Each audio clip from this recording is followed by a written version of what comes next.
It's my pleasure to welcome you here to Rutgers for our conference, or our workshop on Democracy in Danger, Threats to Liberal Democracy in Europe, America, and the World.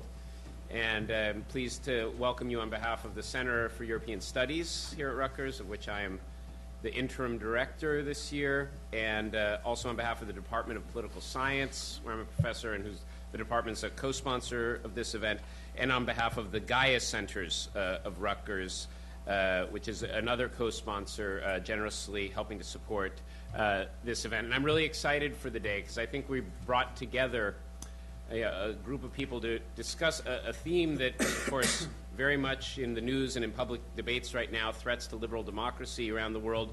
But as interested as we all are and the media is, it's very rare that we actually bring together people who study these similar phenomena in different parts of the world, bringing together scholars of contemporary European politics, bringing together scholars of European politics historically, bringing together scholars of American politics and Latin American politics to really see what we can learn from each other, letting each other know about our own work, the insights on the question of whether liberal democracy is under threat and the ways democracies can deteriorate and sometimes die in different regions and in different times, and to see what we can learn from that exchange. So I'm really excited for the day, and I want to thank all of you for coming, the people in the audience, and thank very much our speakers, everyone who works on populism and other kinds of threats to liberal democracy is in high demand these days. So I know you have lots of offers for talks and conferences, and I really appreciate that you took the time to come here to Rutgers. And the day is going to be broken down into 4 panels. The first this morning is going to look at historical perspectives on the issue of threats to liberal democracy. And then next we'll go to a range of comparative politics perspectives, looking both Latin American and East European experiences. Then we'll have lunch, and after lunch we'll do another panel of comparative perspectives, mostly focusing on the Americas with both Latin American cases and a look at what's happening here in the U.S. And the question of forces that may threaten our democracy potentially. And then finally, we'll come back to Europe in the final panel to look at contemporary Europe as well. And then we'll conclude with a nice little reception outside. So before I pass things over, let me just introduce first our chair and discussant for the first panel, and then she'll go ahead and introduce our 2 panelists. And I should say 2 panelists because, unfortunately, Rob Mickey from the University of Michigan has come down with H1N1 and has a big fever, although I think he's getting treated. He'll be all right, but he couldn't fly and make it with us today. So, but with that in mind, let me just introduce my colleague, Belinda Davis, who's a professor of history here at Rutgers and is going to help make this a truly interdisciplinary event, since we're a bit heavy on the political science. But we're talking about historical perspectives on threats to democracy, so it's nice to have a real historian of modern Europe. Belinda Davis is the author or co-editor of 3 books, dozens of articles on a variety of themes in modern European, and particularly German history, things including popular politics, urban history, transnational history, gender, and more. And she's also worked on issues of historical memory and Holocaust survivors and anti-fascist movements, etc., in post-war Europe. So she's a terrific colleague and discussant for our theme today. And I'll pass it over to you, Belinda, to introduce the panelists and take it from here. Thanks, everyone. Thank you, Dan. I'm pleased to introduce our first speaker, David Art, who's Associate Professor of Political Science at Tufts and co-convener of the European Consortium for Political Research's Standing Group on Extremism and Democracy. He's the author of Inside the Radical Right, the Development of Immigrant Parties in Western Europe, came out with Cambridge in 2011, and The Politics of the Nazi Past in Germany and Austria from 2006. And some of his most recent publications include The German Rescue of the Eurozone, How Germany is Getting Europe the Way It Always Wanted, which came out in Political Science Quarterly, and The Containment of the European Radical Right, a response to Carvalho in Ethnic and Racial Studies Review. I'll pass it over to you. Excellent. Thank you so much. Is this on, and can you hear me? Perfect. Well, it's wonderful to be able to open this workshop discussing going back into European history, which perhaps one thought I wouldn't go as far back as I am. But I want to talk a little bit about the first wave today, and this is a concept in political science, the notion that in Europe, the first international expansion of democratization took place in Europe, and that it was significant and important. I mean, given the resonance of fascism, right, and given the fact that 1984 has literally sold out in January and February. I tried to assign it for my class, and it was very tough to get copies. I mean, why am I going back to pre-World War I? Well, partly, I've been working on it for a long time, and before it becomes a life's project, I want to finish it. So this draws directly from a book I'm working on. But I really want to suggest that our way of thinking about the first wave is quite wrong. And that whereas Huntington, I was talking with Lucan about this last night, whereas Samuel Huntington was extraordinarily good at throwing out concepts in a page or two, and then entire fields would then be structured around reaction to those pages or two. Huntington also suggested very strongly that this first wave was important, that it was real, and that this gradual democratization in Europe really, really mattered a lot. My book recasts this as really the resilience of the old regime, and I have my colleague and friend Dan here to thank for forcing me to include that old regime title. It's a nod to Arno Meyer, the persistence of the old regime. But mine is not really a Marxist argument at all. It really is an institutional argument that looks closely at the power of elites who successfully, in my view, blocked democratization Europe-wide, including in some of the places where we feel that are normally seen as the vanguards of European democratization. That up until World War I, it is fair to say that there really wasn't a first wave, even in some states where we suggest it was very, very powerful. So it's a story in which elites had a great success in standing up to the major challenges of mass politics, because this is the period roughly that I'll be referring to, 1848 until 1914.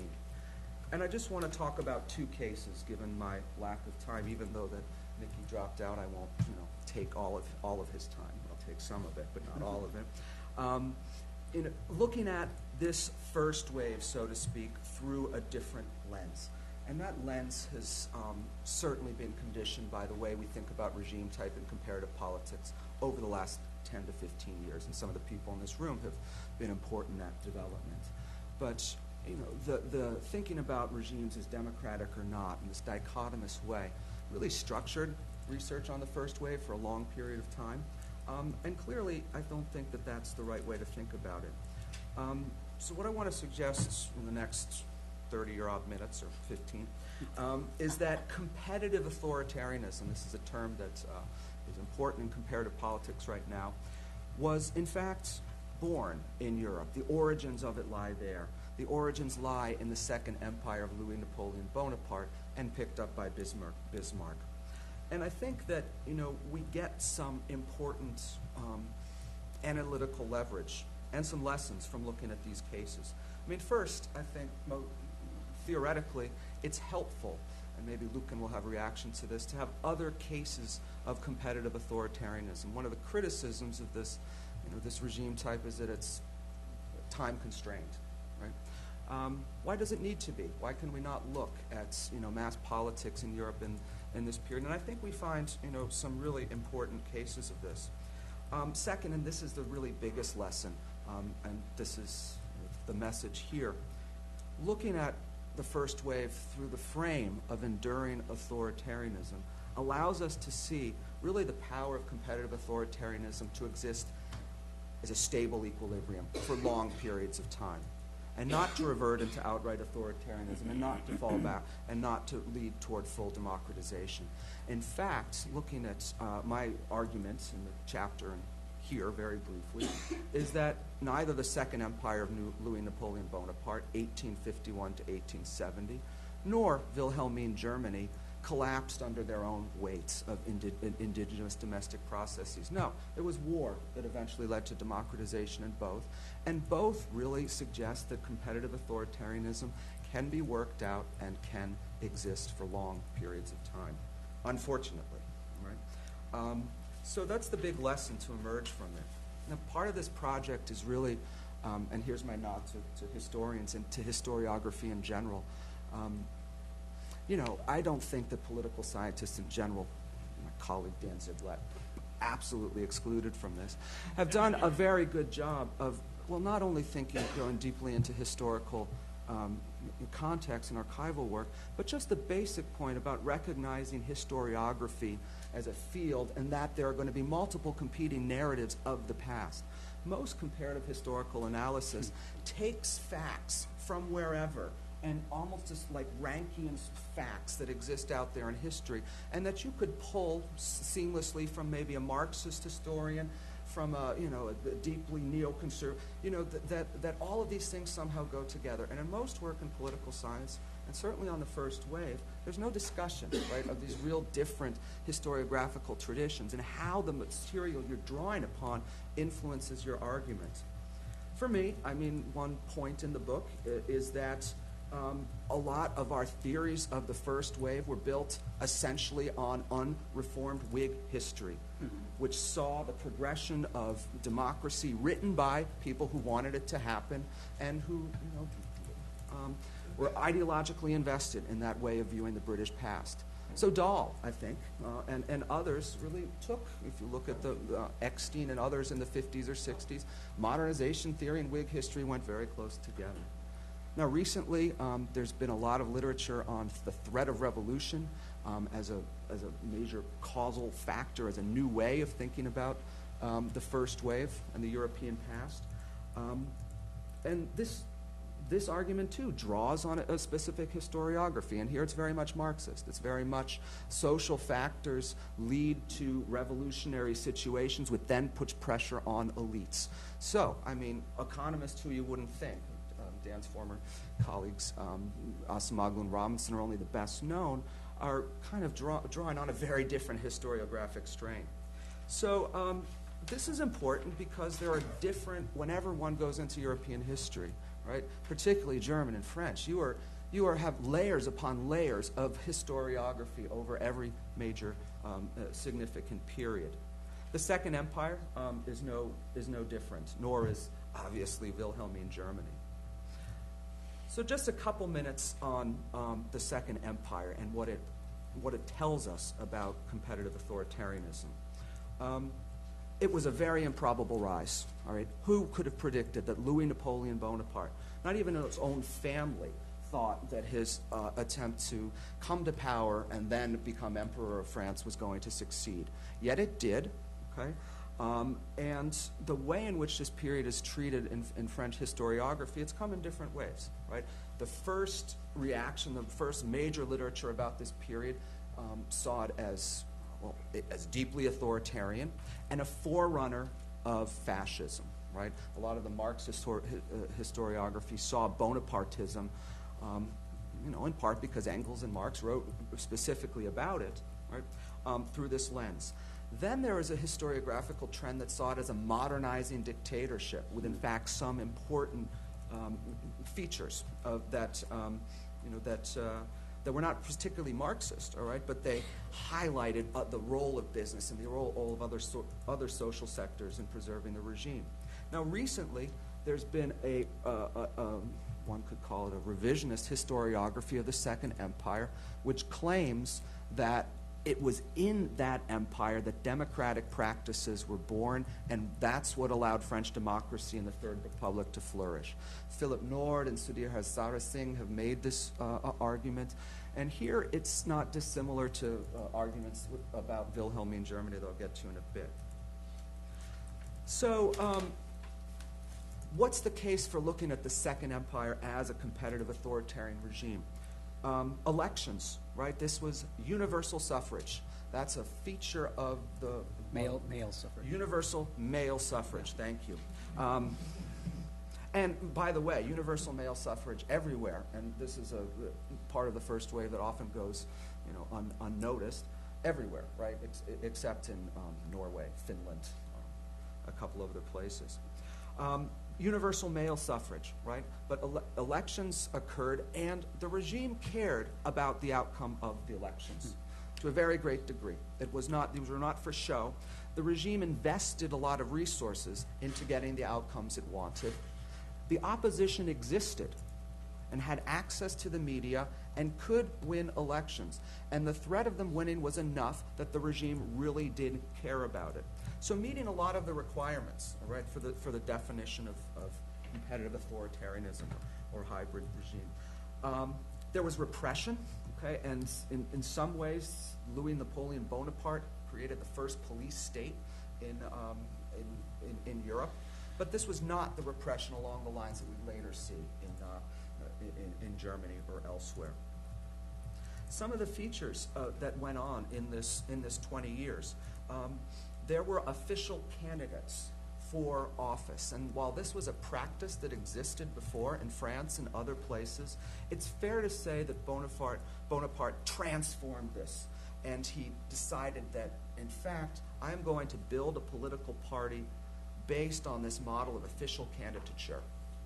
And this meant going out, seeking candidates for office, and using all the resources of the state in order to support them. Sometimes they were good candidates, sometimes they were poor candidates. But the role of the prefect had a central role in every corner of France to provide reports on the state of public opinion, to manage the outcome of elections as best they could. So all of the types of electoral fraud one sees in Germany and later on and elsewhere throughout Europe, that begins, or one really sees that in full form in the 50s and 60s in France.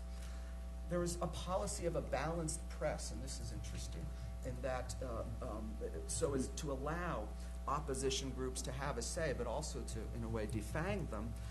Louis Napoleon Bonaparte and the Interior Ministry had a wing that looked particularly at how the press was aligned. So reading reports all over the country of public opinion and a sense of how much the government was being supported at any one time.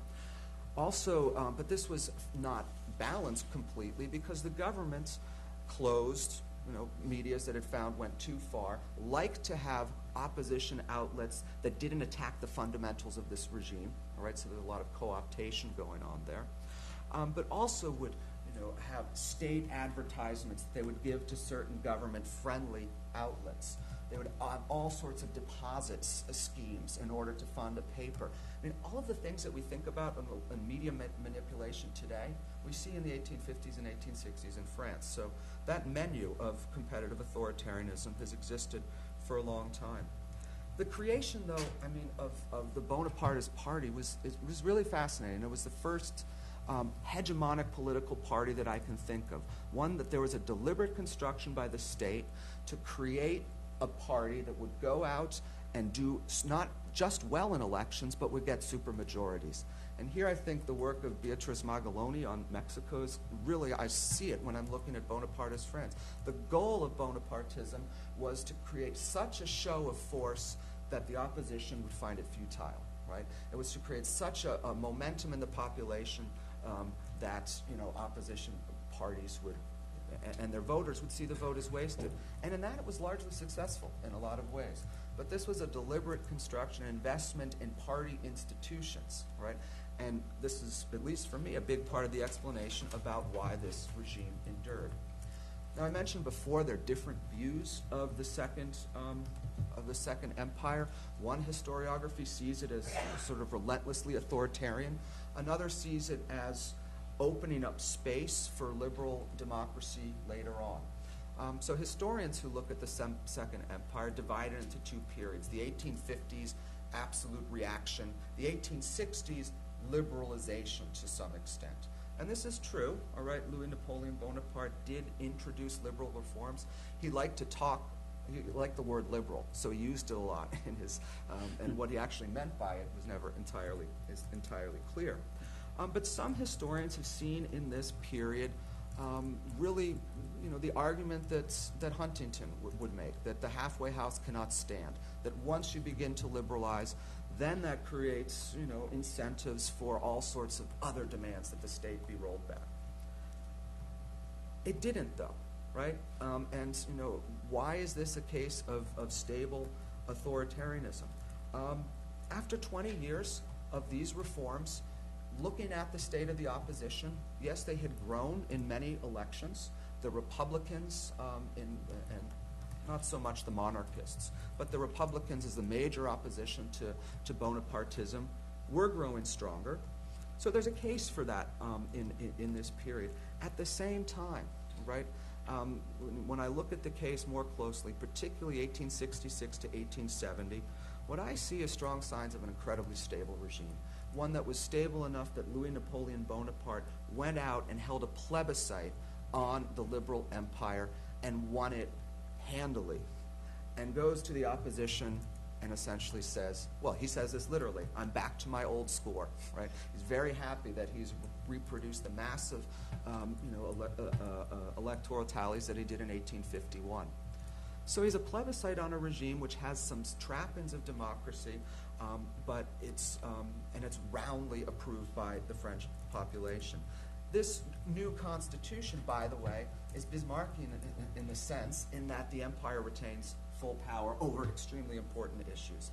The state of the opposition is such that they see very little hope in politics anymore, and some of the Republicans who'd be so important later on were almost at the verge of giving up opposition because they had been co-opted.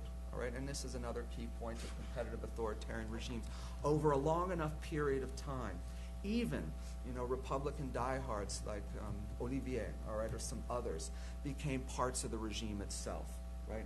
So that's another strength of a competitive authoritarian incentive structure. Yes, you may hold out for a while, but over years, right? Even the most liberal-minded reformers tend to be co-opted. So this first case is important. I'll kind of leave it there and be happy to talk more about this case. But it was the first time in Europe that you had, and commentators remarked at the time, that what is this political system? Universal suffrage, an emperor, what's going on here? But it would be a system that Bismarck learned from, looked at, and imitated core features of, right? And what time did we start? I usually lose track. 9:21 or 22. Okay. In the 25 minutes I have left, let me lay out for you the key points that I want to suggest about Wilhelmine That was a joke. Germany. That was a joke. Was it? Yeah. In the hour I have left. That was a joke. What I do is extend the same analysis that I did the Second Empire to Wilhelmine Germany. And this, if you know anything about modern Germany, you'll know there's a debate about which direction was Wilhelmine Germany going. It's a big debate. It's a monumental debate. Basically, I think that anyone who argues that it was headed in the direction of democracy is quite wrong on a number of counts, and I don't have time to go into them. Daniel's not one of them. But books like Margaret Anderson's Practicing Democracy, which really suggests somehow that even in authoritarian settings, given enough time, democracy will somehow form. I have major problems with that and a lot of the other political scientists who have borrowed upon that strain of historiography. In fact, if you look very closely, just on the eve of war, the Franco-Prussian War, this regime was very solid. It was seen as solid even by its most ardent enemies. It had the support of public opinion in general. There were intellectuals willing to defend the regime, to see its constitutional basis, to say, this is our form of government and it differs. We're not going in the direction ever of parliamentary governments, right? By 1914, there had been a stasis in Wilhelmine Germany, but it had been a consolidation around support for this regime, which was, in my view, competitive authoritarian. So the punchline here, I think, is really that when we're looking at regimes today, there's no real reason to think that Hungary or Poland or others could not go on for long periods of time in the equilibrium, if you want to use those terms, although I'm not really speaking like an economist here. but that could persist for quite a while. It's also, first wave shows all sorts of cases where democracy, and Daniel's written extensively on this, where it looks like liberalization is occurring, but then in other spheres it's taken back. So Belgium in 1893, the universal male suffrage, or near universal male suffrage, is given at the same time plural voting is introduced, right? And Amel has also shown all sorts of cases in which this, one institution comes in, that's democratizing, replaced by sneakier ones, right? And European elites showed a lot of creativity in the development of these institutions over time. And in my view, they largely preserved oligarchy, competitive authoritarianism, or something short of democracy in most places. And the finding here, I guess, it's much more a theory of democratization that comes through major international wars. And that was the reason for democratization in France initially, and in Germany, all right, in World War, at the end of World War I. That's not a particularly rosy scenario for theorists of democratization, but a lot of economists who have looked at international war and started developing this argument make a point that there are causal mechanisms at the international level, particularly when you're talking about mass armies, that have real potentially democratizing effects at the end of the day. So, final point. I mean, it's this revised thinking about the first wave of not seeing democracy as natural, as European, as a long-standing story, as somehow part of the European constitution, the physical constitution, I think is important. We can't rely. I mean, teleology, it comes we are so teleological when it comes to democracy. We forget about it every 10 years, right? That it's not the only game in town, and that it's not going to keep progressing along the same lines. It makes it even more valuable, I think, to think of democracy as a product of a very big product of World War I and World War II, right? And that suggests not only the cost, but also really the recency of this democratic achievement, or what we think of as democracy in Europe. So with that, thank you. I may have gone over. Maybe I've gone under. No. Yeah, thank you.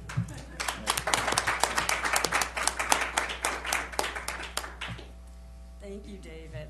Our second and now final speaker is Daniel Ziblatt, who's professor of government at Harvard University and author most recently of Conservative Parties and the Birth of Democracy, which is coming out this year. Yeah, well, I think today or Monday. That's why I Wow. justify the self-promotion here, Congratulations. right? Exciting. You can order it on Amazon. Excellent. And analysis of $34. historic. $34. Yeah. Totally worth it. Not bad, Right. especially from Cambridge. Right. It's a credit to your reputation that you were able to get them to have a look at that price. And this is an analysis of historical confrontations of traditional conservatism and the radical right, offering a new interpretation of the historical democratization of Europe. He's also author of Structuring the State, The Formation of Italy and Germany, and the Puzzle of Federalism, which came out in 2006 and was a recent recipient of the Suzanne Young Murray Fellowship at Harvard University's Radcliffe Institute for Advanced Study. Great, thank you. Yeah, it's great to be on this panel. So David and I live basically in the same city, and we, are good friends, but we see each other twice a Never year or return my something. calls. Yeah, so this is nice to be able to, see each other here. And great to be here today.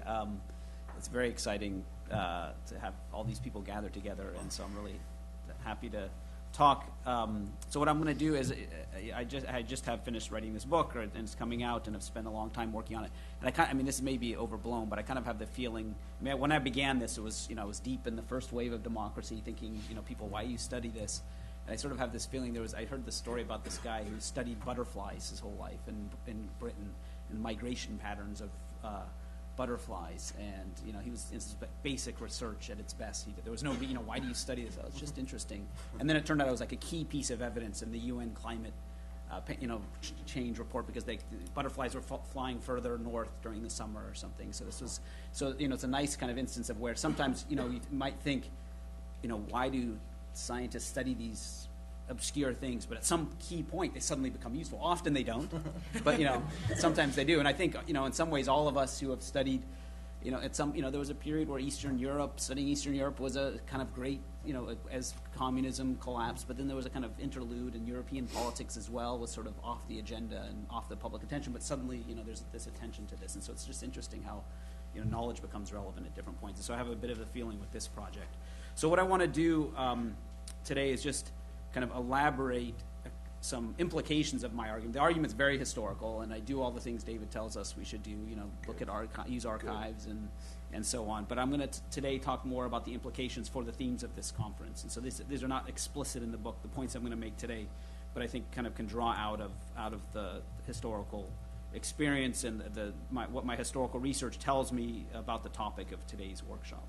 So what it does tell me, it's in very simple terms, is the biggest danger to democracies in countries like the United States today are not voters or the electorate, but that they're becoming more authoritarian. I know my friend Yasha Monk has made this case. It's sort of ambiguous, I think, but I don't think that's the biggest threat. I also don't think the biggest threat is the rise of individual politicians, Le Pen, Donald Trump, per se. There's certainly probably threats, but that's not the biggest issue. The biggest threat are fractured center-right or conservative parties. So cohesive, hierarchical conservative parties with a mass base, I argue in my book, have historically represented a key bulwark of democracy, a kind of underappreciated hinge of history, I argue. And if these parties become fractured and become schism-prone, then they represent a danger to democracy. And most worryingly, I think, is that the way they pose a danger is quite interesting, because I think of it as a kind of instance of a kind of creeping problem. Creeping because it's slow-moving, kind of escalating death spiral where things get, a twisted knot emerges that becomes harder and harder to unwind and represents a danger to democracy. So let me explain kind of how I get to that sort of, there's three mechanisms in a way, I think, that explain this. So first of all, fractured conservative parties are more likely to become captured by their grassroots and hence to become more ideologically extreme and often outright authoritarian. So I'm going to draw on a little bit of my research to kind of illustrate this. So they become fractured. The first mechanism they become is because they're fractured, they get captured by their grassroots and become more ideologically extreme. So a case from the first wave of democratization, the German Conservative Party is a nice illustration of this. So the German Conservative Party, which was a kind of, its leaders imagined themselves as Tory, kind of and talked about themselves as Tory conservatives, aristocratic elites, but they didn't have much of a mass base. It was a kind of very loose organization, unlike the British Conservative Party. And in the 1890s, in the face of kind of economic uncertainty, there emerged a grassroots anti-Semitic movement within Germany. And Conservative Party leaders, the DKP, the German Deutsche Konservative Partei, viewed these guys as a threat, but also as potentially useful. And so there was one key, so anti-Semitism emerged as a kind of movement, and there's kind of long strands of it, but in many ways took on a really important political form in the 1890s. And so this really came to a head in the 1892 Conservative Party Congress, which took place in Berlin, in which they decided to hold the Congress in the Tivoli Brewery. And the idea of holding Congress in a brewery does not, which is sort of, I forget which part of Berlin this is in.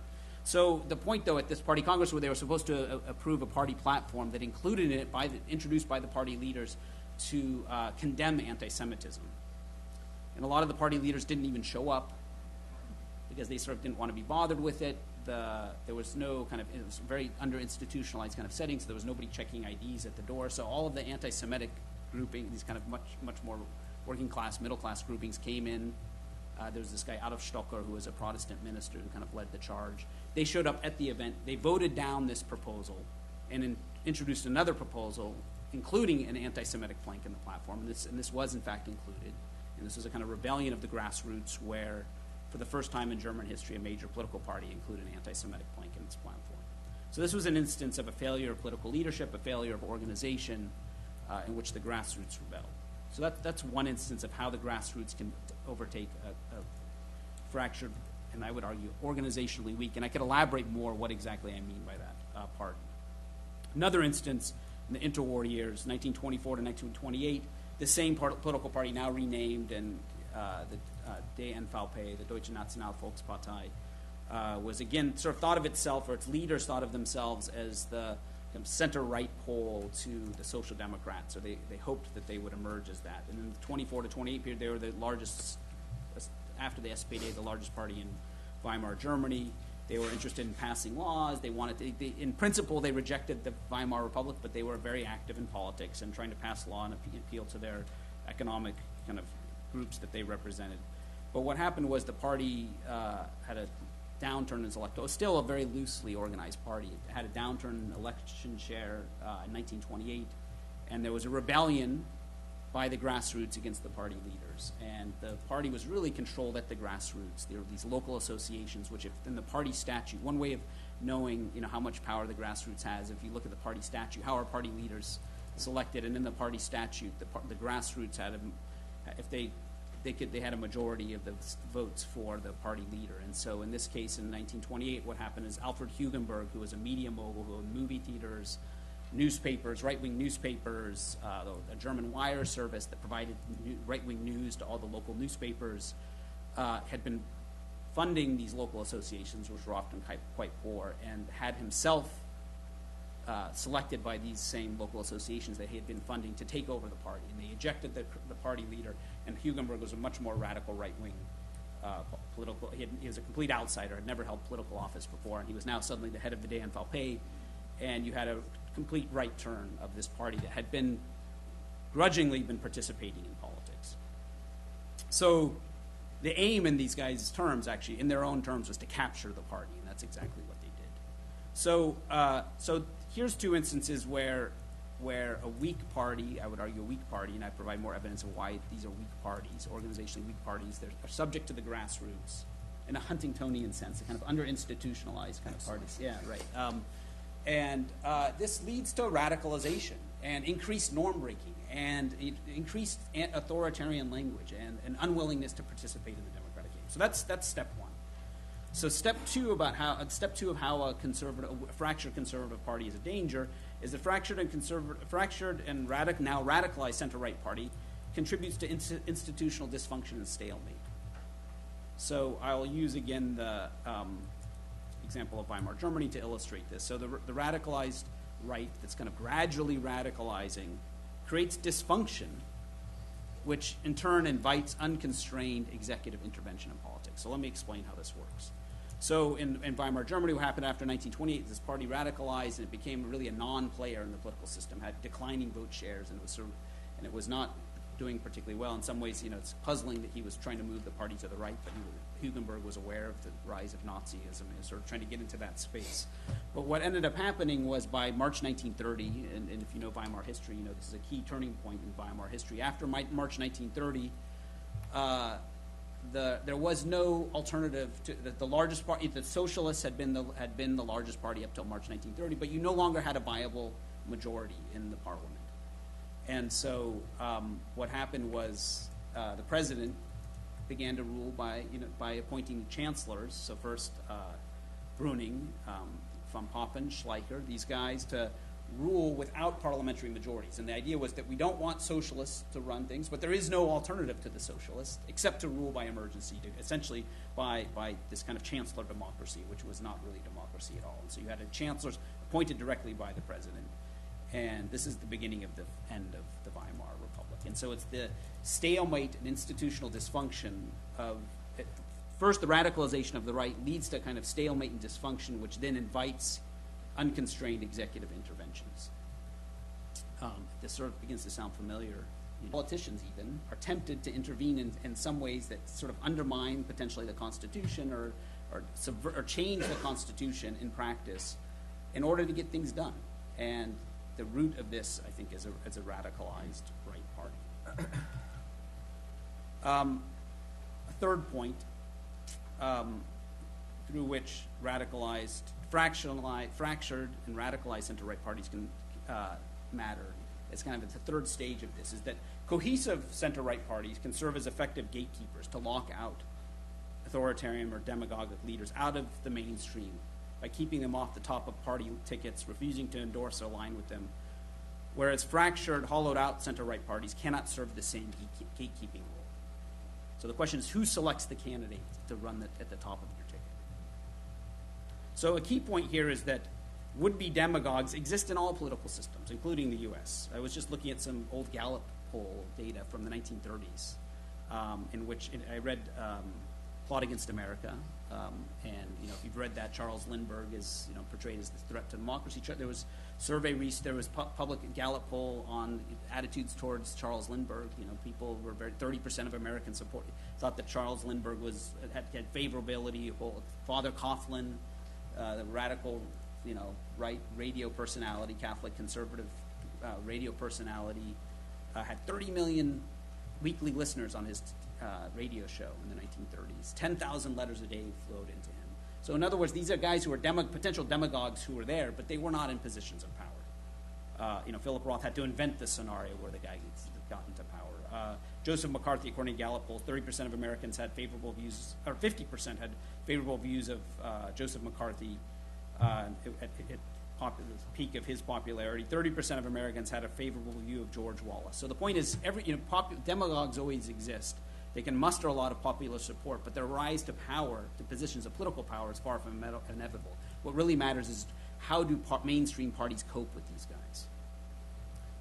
And so let me give you some examples of how fractured conservative parties fail in serving their gatekeeping functions.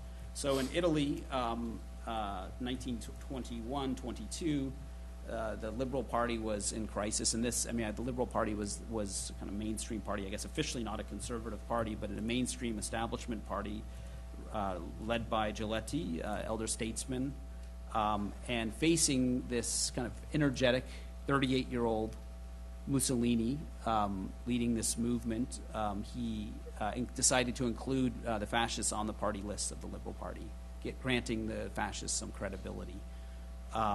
And this was a key turning point for the rise of Mussolini. So within the next year, although he barely got any votes, he was regarded as the kind of rising star. And the famous March on Rome was not much of a march on Rome at all. It was mostly people standing around talking about a march on Rome.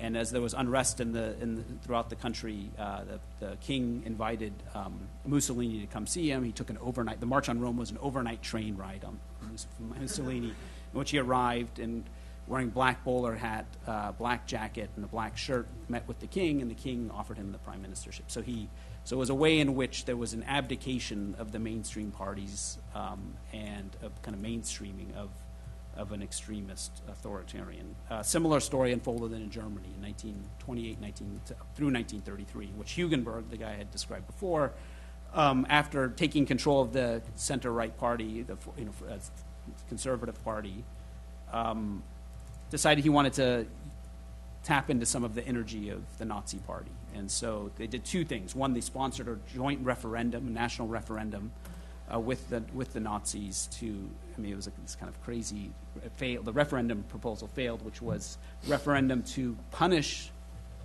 any official who contributed to paying back the repayments for the war. And so it was a hopeless kind of endeavor, but the purpose of it was to unite the right and the center right. And so this bolstered the status, I would argue, of Hitler by including him on this kind of nationalist front. And Hugenberg always thought he was going to be in charge and that Hitler was going to be a helpful ally in this. There was another famous event, the Bad Harzburg rally, where Hugenberg again decided to hold this rally in this spa village of Bad Harzburg, where they invited the Nazis and all the kind of right groups to come, and Hugenberg thought he would be at the head of this parade. And Hitler showed up late. I guess he always slept late. Showed up late, left early, didn't even stop by Hugenberg, and it was reported on this was a great slight to Hugenberg and showed how irrelevant Hugenberg was, that Hitler thought he was the center of action. And so again, there was this effort to co-opt the far right, abdicating the center right, the conservative parties abdicating its role as gatekeeper, allowed this guy onto the stage. And this famously kind of came to the final stage in 1933 when Hitler was invited to lead the government. At that particular moment, there was this quote from Hugenberg the day afterwards in which he said, "I've just committed the greatest stupidity of my life. I've handed power over to the greatest demagogue in world history." So I think historians debate whether he was aware of this or this was an effort to excuse himself, but in any case, there was a way in which the center-right had abdicated. Now, this is not always the case. This doesn't always happen. The center-right can also often serve this gatekeeping function. And so in the same period, the 1930s, there's two countries, in fact, where this happened. So 1930s in Belgium, this is described in work by Giovanni Capoccia in Defending Democracy, the Catholic Party, 1936, facing a Rexist party, according to Capoccia, and I think there's a lot to this, played a key role in keeping the Rexist party, which was a fascist-inspired party, out of power by keeping them off the party lists. And King Leopold called all the parties into his chambers and said, you can't form coalitions with the far right, and this in fact happened. So that you had the Catholic Belgian Catholic Party was a much more robust political party than the German Conservative Party was. Similar events unfolded in Finland, where the Conservatives had cooperated with the far right, but that a key point, collaborated with the Socialists. So in other words, allied with party enemies against this far right threat. So the point here is that we often think about the absence of political courage of politicians facing extremist threats. But my point would be that courage is embedded in organization. Having organization allows parties to have what Nancy Bermeo calls distancing capacity from the far right. And the ability to impose a hierarchical organization is able to impose discipline on its members and able to distance itself, I would argue. So each of these three steps, I think, are critical. And in many ways, once you're at step 3, it's sort of a perfect storm. I mean, step 1 was the rise of a radicalized right that engages in democratic norm breaking. Step 2 is increased institutional dysfunction. Step 3 is the failure of gatekeeping, and you let the authoritarian in the gate into a position of power. And so what's so ominous, I think, about this is that even if you get rid of the authoritarian, these other two steps have already been passed. And so in many ways, democracy is not just about the threats to democracy is not just about these individual politicians who might be threats to democracy, but the state of institutions, the state of norms in a society. And I think, again, conservative parties play a critical role in helping bolster this or leading to its undermining. So then the question is, well, what do we do about this? It's harder to know. I mean, I think at some level, one might say, well, revitalize the Republican Party in the United States needs to be revitalized. Conservative parties need to be revitalized. I'm not sure what that looks like exactly, how that gets done. But I think certainly just looking at the contemporary world, if you think about the role of the German CDU, the place to look, though, is to look at the role of the German CDU vis-a-vis the AfD, or to look at the Catholic Party in Austria and how it dealt with the rise of radical right in Austria. And I think the fact that many leading members of the Catholic Party in Austria endorsed the Green Party candidate for president was a remarkable achievement and something that perhaps played an important role in keeping a far-right candidate from the presidency. So the point, though, I guess, is that we should focus on the hinge here is how the center-right, or an important hinge, maybe there's others, but an important hinge is how the center-right copes with these things. And so there's often a tendency, I was at a conference yesterday, in these kinds of events, people sort of say, well, the rise of populism is due to, the third way, the social democrats have abdicated their responsibility, moved to the center, have ignored the working class, and living in Cambridge, Massachusetts, there's all this kind of self-loathing that we're so out of touch, we've just lost touch with the working class, and so on. And I think that we're blaming the wrong. That these aren't the culprits. The culprits are the center right and how they cope with their far right challenges. So I'm there. Thank you.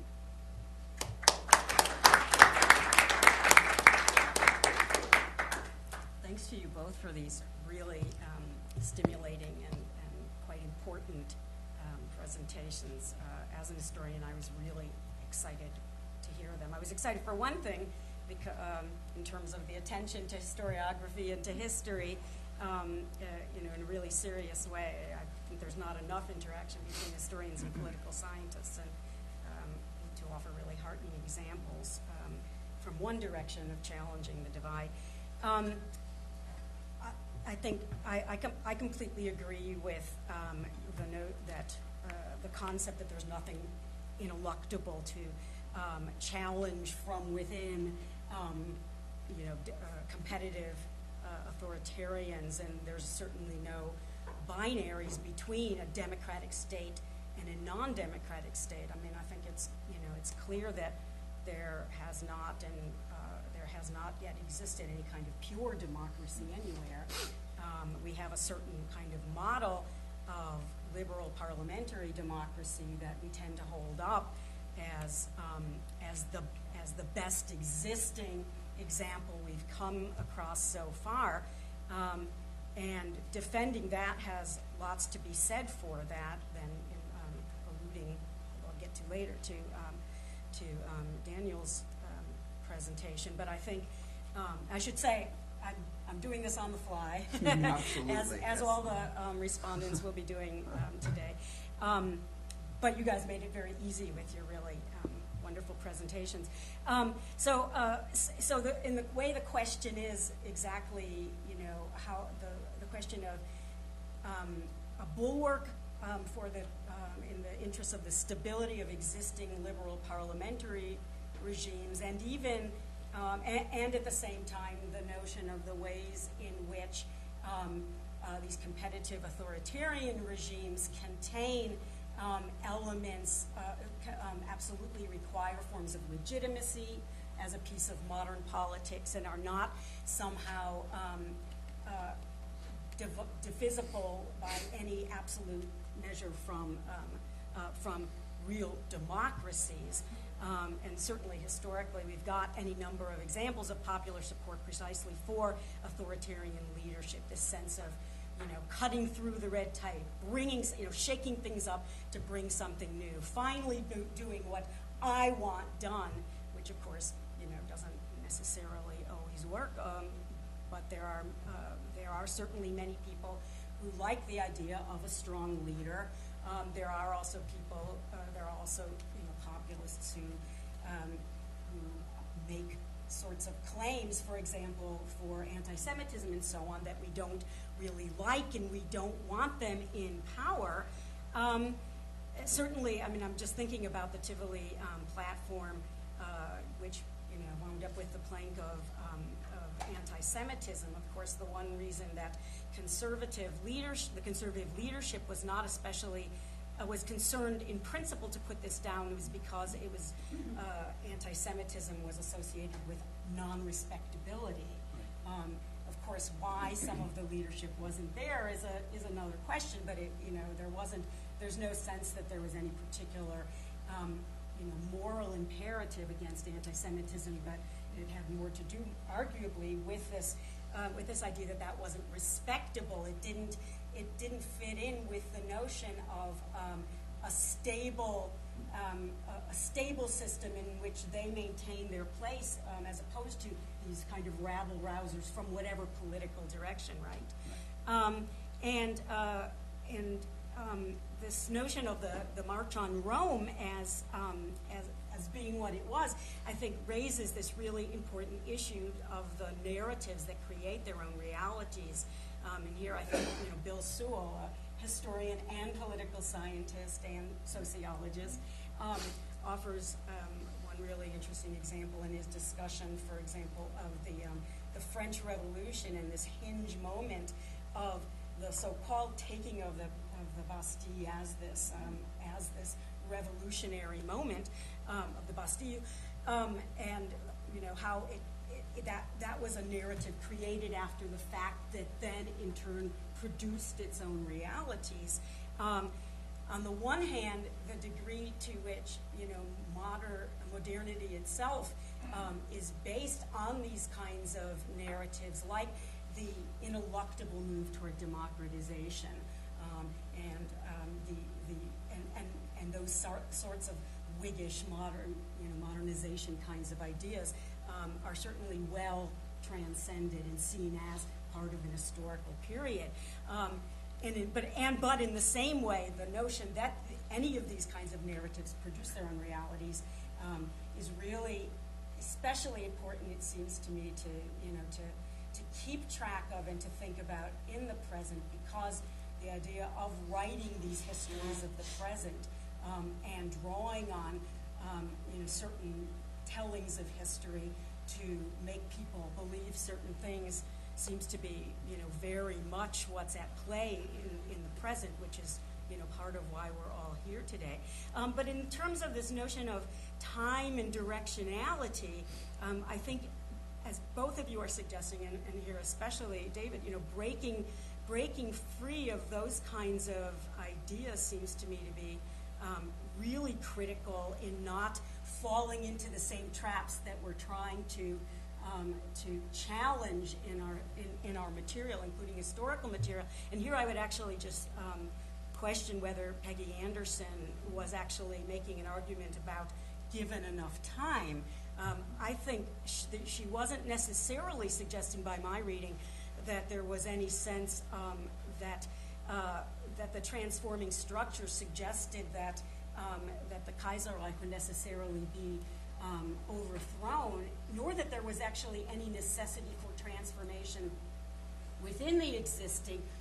It seems to me that she's rather showing this is what happened without any kind of sense that, and this is what had to happen, and now we see that as in Britain and France, so in Germany after all, but rather actually trying to kind of break out of that notion of good, bad, and varying from the natural path and so on. But in terms of this question of populism, I know these are kind of a lot of disjointed comments. When I was writing them down, they seemed so coherent and made a lot of sense in my mind.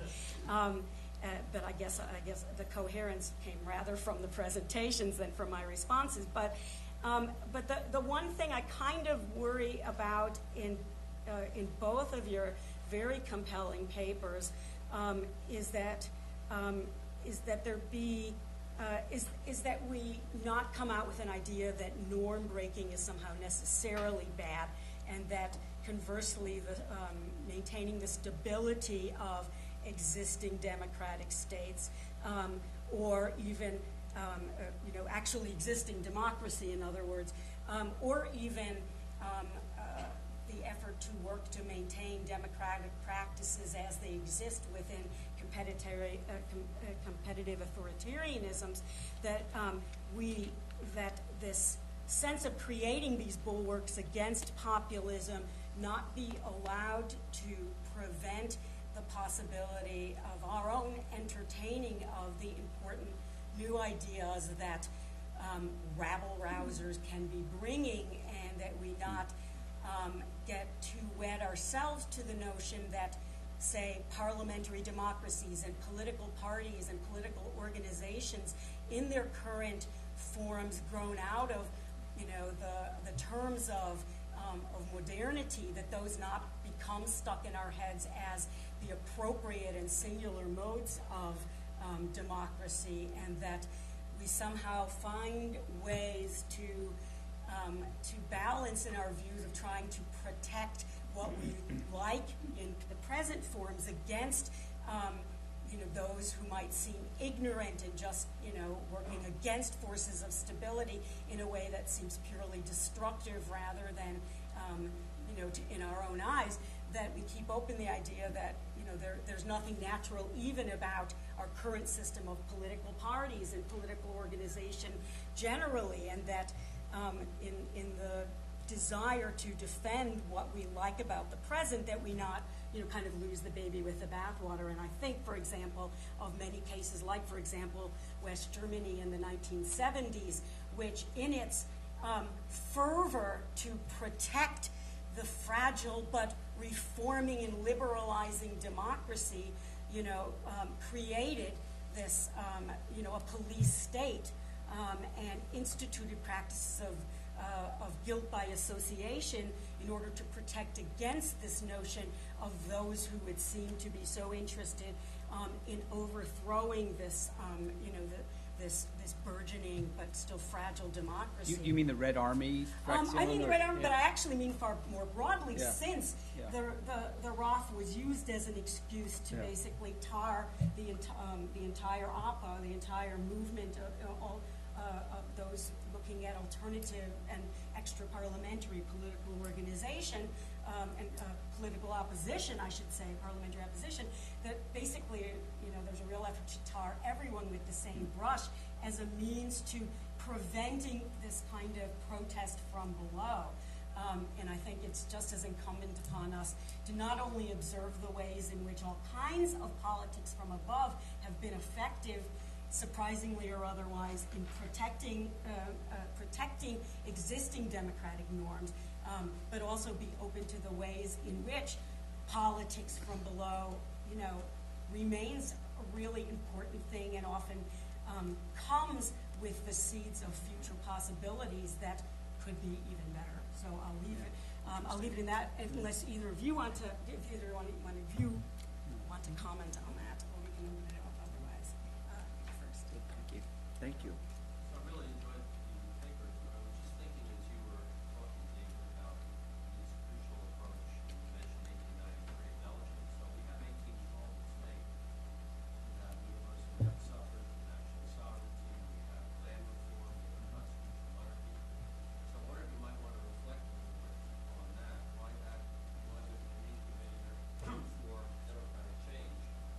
When you think about all of the coups that you have done, Luciano, and really don't have democracy in Spain until 1978, maybe some would say, late 1982. In the 20s and the 30s would be some form of really illiberal democracy. Now, if somebody comes along and says, wait a second, Spain had a lot of regional tensions. Well, Germany did too. So you still had Weimar on Germany and Spain. And then if you say, well, it's the army, why didn't the army intervene in Bonaparte's situation? So my question then would be, what point do we get from a political economy perspective? Because if you think in Spain, it did not have any kind of industrial thrust. France was relatively weak. Germany was much stronger than we know, but really, apart from Catalonia, we really don't have much. So that would be on that perspective. And then, Sorry, just what would the political, just to clarify, what would the political economy perspective that do that for the? one thing that you had such a weak agrarian state, Okay. subconsciously imposed it in 1492 by Ziblatt. Mhm. I mean, and the only industrial part of the country, one was never very happy to be. Mhm. I mean, you really had that kind of strong. And then quickly on the other paper, when I think about Mussolini and Hitler, I mean, don't we have to bring in social movements for music contestation? Because, I mean, I know that's a contested hypothesis, but giving Hitler the chancellorship, in a way, trying to suppress the communists, and the same thing with Mussolini as a former socialist, dealing with the Turin Soviets and the, incredible activities. So doesn't one have to go beyond really institutional analysis? Parties are very important, obviously, and what they do is critical, but that larger context seems important as well. Can I take one more question? Response? Yeah. We'll bundle them a little bit. Great. Questions about, first of all, David, great. We actually, remember, in our genealogy piece in page 59, actually say. I forgot about page 59. Say the better authoritarians are unstable, but I think you may be right, so you should disagree with us, man. I do, in some ways, It's a special issue. But I think it depends heavily on the historical period when they emerged and how they emerged, whether they emerged from state weakness, which they're probably unstable, or whether they emerged from sort of highly institutionalized party system. But I think that's great. But I think he doesn't think more about when they're unstable, when they're stable. For Dan, I'm probably attracted by this idea of practice party system. But I guess the obvious question is sort of how you measure it ex ante. And so I'm sure you have a very good answer too. And when you think about the United States, you think, well, when did the party become weak? You think, well, I would assume you mean the introduction of popularly elected primaries, but that was almost 50 years ago. So you have a thing where you have institutional change, and it took about 50 years for the autocrat to emerge. So I'm questioning you. So how, then it becomes more, it's obviously more than simply the institutional. So, would you like to go ahead and answer? Meanwhile, if people, I know, I have one person at least on the list. These were kind of. Okay. Did you want to take them? Or did you want to answer? They're kind of quick. Oh. Yeah. We can take them. Yeah? Okay, well, go ahead then. All right, so I'm going to push you in a different direction. So like Dan, I was at another conference on vaguely similar topic last week, but this one was about digital campaign. I've been in a lot of things right now about what people are really concerned about, fake news, the breakdown of truth, and this concept. So I'm going to push you guys a little bit, which is to say, make a case for why we think the historical examples that both of you are drawing upon are still relevant in the contemporary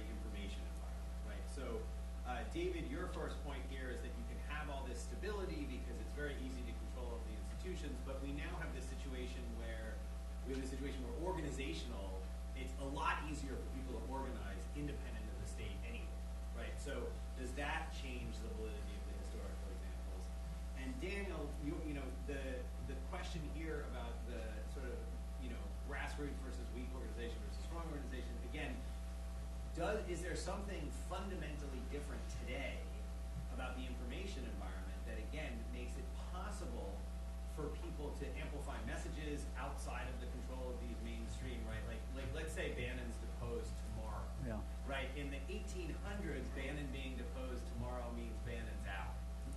But if Bannon goes right back to Breitbart today, is Bannon out in the same way that he would have been in the 1890s? So convince me that we should still care about these examples from 100 years ago, given the sort of massive different tools that are at the disposal of organization, of citizens who want to organize in these concepts. Good, thanks. I'm happy. I think that gives us a lot to talk about. Yeah, that does. Yeah, if you want to start, or I can start. Go ahead.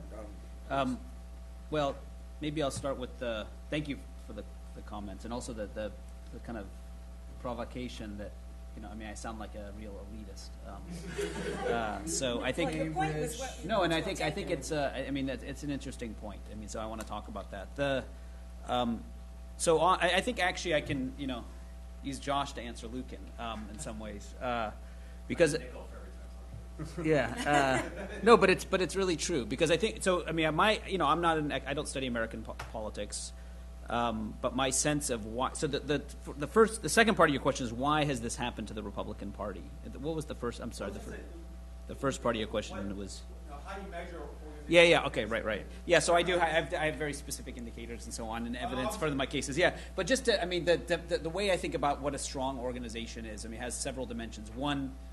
But for our purposes, just to highlight a couple of them. One is that there's a division of labor between professionals. This is the kind of historical part of professionals and party leaders. It's not just aristocrats running. They have access to professional party agents, professional guys who do, the early precursors of kind of modern political science. So there's a kind of professional element to the party. That's point one. Point two is that the party has a grassroots organization that's spread out throughout the country. Dimension three is that the party leaders control the grassroots. So in other words, these are subordinated to the party leaders, and so it's and you can look at so how do you find whether that's happening? You can look at party statute, you can look at financing, who has control over the purse strings, who selects the party leaders, is the grassroots or is it people at the top? And then a fourth very related dimension is the relationship to interest groups, outside groups.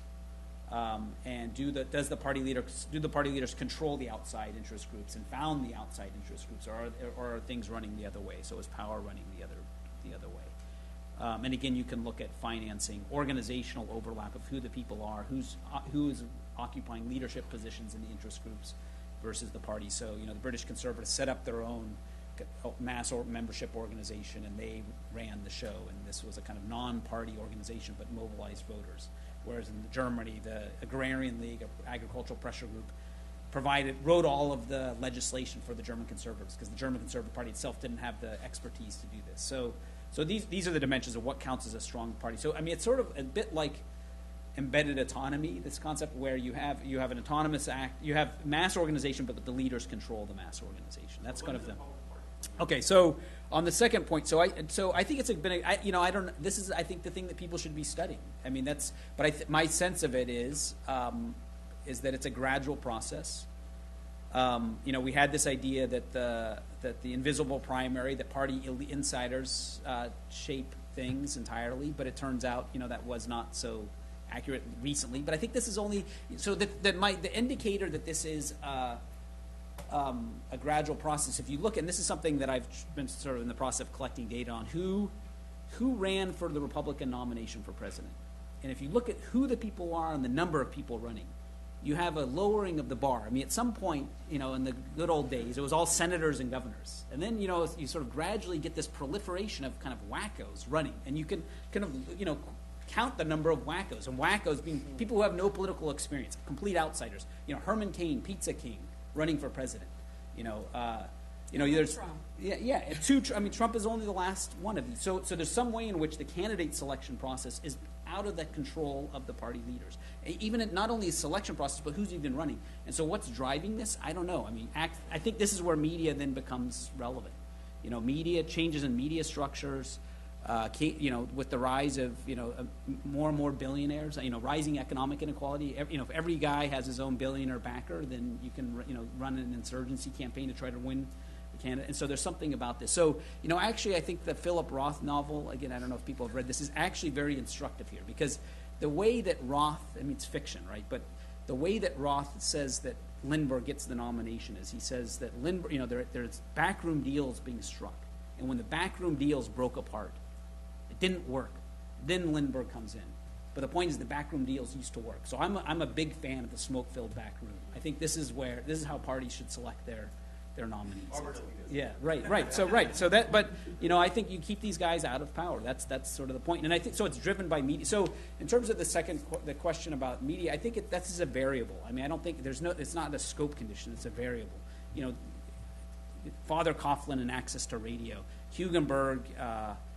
His Newswire service, and this is the new technology that appeared, the Newswire, so where he could feed plant stories in local newspapers and right-wing local newspapers that were completely coordinated from a kind of media moguls. So these are things that kind of sound familiar. And I guess the point is that these media, I think these kinds of, my sense is that these new media forces partly explain this. They weaken the control of parties. This means there's outside sources of information with the changing campaign finance laws, rising inequalities, outside sources of money. So this is all part of the same process where parties, this varies from country to country, varies from party to party, but so there's variation to be explained, but parties are losing their monopoly. The Schacht-Snyder term, they're losing their monopoly on the control of the nomination process. And so as a result of that, because of these outside sources. And so I think it's a variable, and it's just part of the story of what, it's an ongoing story. So that's how I kind of think about it. Take one more question. No, you didn't get to answer. Oh, I'm sorry. Do you actually mind if we take one more question? I didn't answer. And then you can talk as long as you want, but I just want to make sure we get Then definitely. for another hour. But I just want to make sure because we're nearing 10:30. Go ahead.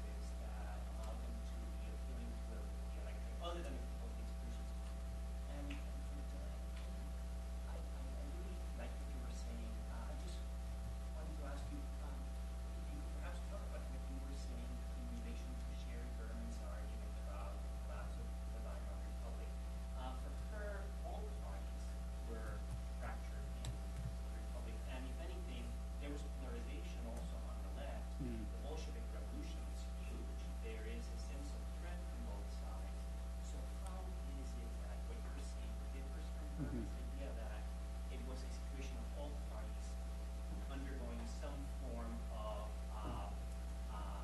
weakening and social movements which were strong taking them over. So maybe, we'll let maybe- David answer, and then you can tell me if Dan can answer? Can I Yeah. add a Oh, okay, great, question yeah. to his? Sure, I to thought David? you were going to tell me something about time. No, then once they answer, we can have our coffee break. Just picking up, I think, something Javier was saying, just for David, when you're talking, can you just say a little bit more about, in these stable, competitive authoritarian settings, a little bit more about why you think the opposition is so weak and ineffective? You talked a little bit about sometimes they're co-opted, a little mention of information media, but just a little bit more of, why they can't get over the hump sort of to be more competitive. Sure. I mean, I guess the quick answer is that the state plays an active role in making that happen, right? So, there's theories of, if the, for authoritarian breakdown, what's the state of the opposition, divided, not divided? I mean, I think that largely overlooks the role that the state actively takes in breaking up the opposition and co-opting certain parts of it. And when you look at when you look at Wilhelmine Germany, a lot of that was going on. I mean, that's sort of Javier's point too, and I try to flesh that out a lot about how individuals were specifically co-opted while remaining competitive, right? So keeping alive the notion of these liberalizing reforms from above that seem very, very attractive, and every single time the opposition thinks, okay, this is the moment of breakthrough, only to be deeply disappointed by the rollback that comes after. So a regime that's extremely attuned to that, right, really matters quite a bit. I'd completely buy, by the way, Daniel's supply-side argument about everything. I mean, I think that both Brexit and Donald Trump are a result of coordination or whatever failures by conservative parties, so I completely endorse that. Problems with everything else in the book, but you'll hear about this. Luke and I, when I first started reading about competitive authoritarianism, I admit I first thought about Bonapartism, right?